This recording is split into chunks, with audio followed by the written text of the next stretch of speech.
Hi, in part one of this blog I suggested that we're not alone but connected to the 8 billion other people who we share our planet with. Now people either get this concept or they don't, but even if they get just a little bit, it's often enough to catapult their life to at least the next level. Every culture in the world embraces this concept in some shape or form. Now to the best of my knowledge, it doesn't matter which model of belonging you choose to believe, as long as you believe in one. Carl Jung's model that he came up with was his concept of the collective unconscious, but there are many others to choose from. These are hugely difficult concepts to describe, as I've discovered the hard way whilst attempting an explanation of this vital concept to my clients and to the groups who attend my events and talks. So we all rely on the light bulb moment to move our thinking in a completely different direction when we need it. And wouldn't it be nice if we knew where the light bulb switch was hiding? Unfortunately, I don't know, but I can certainly share my recent light bulb moment with you. Just a few days ago, I think I found a better path through this maze of being connected. My light bulb moment might just be a very important part of the jigsaw I'm trying to describe. I didn't know this immediately, but it also directly connects to my concept of our reptile brain and why we all sometimes make crazy decisions. And it also connects to the incredible breakthroughs in artificial intelligence, AI, and the link is social media, and explains why the world is rapidly polarizing its opinions. We're becoming binary rather than digital in our decision making. And yet at the same time, we're going through the greatest revolution in our history, and most of us, including me, have no idea where it will lead. But our lives are going to be very, very different, and that's the truth. And we've got a fight on our hands because we're ill prepared for it.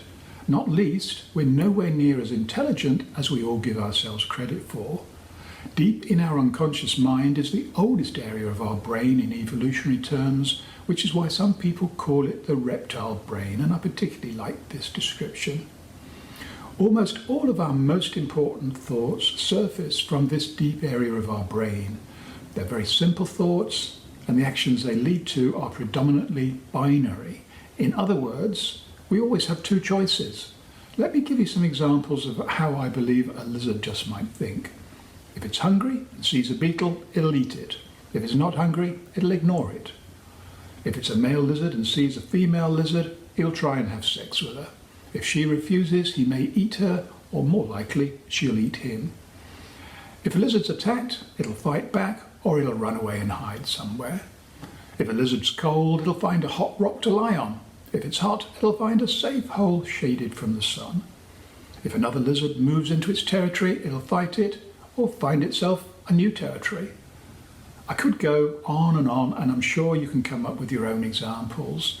But the point I'm trying to make is that when I study human behavior, I don't see much difference between the lizard and us, other than one very obvious one. And this difference is that the outer layer of our brain is the youngest in evolutionary terms, and the lizard doesn't have it. It's our conscious mind, contains the ego as much as lots of other things, and its main function is to sanitize the socially totally unacceptable thoughts that our lizard wants us to act upon.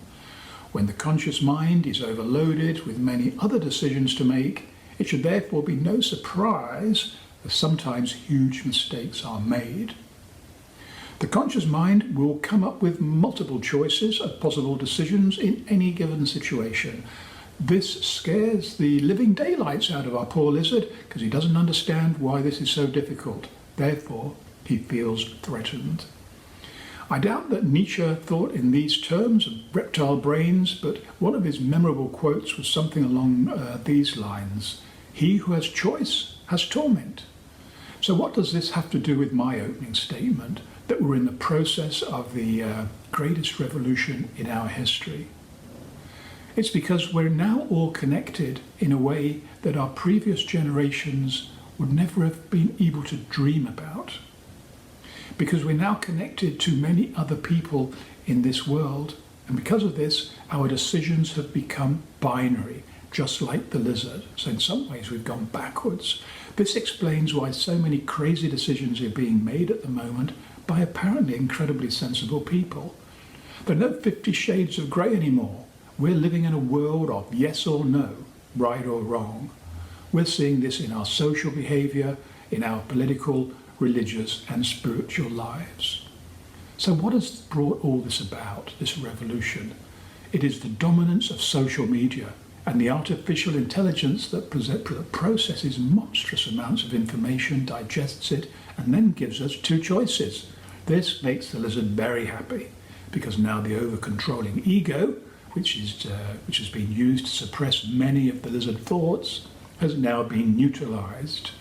And if you find this somewhat scary, then so do I.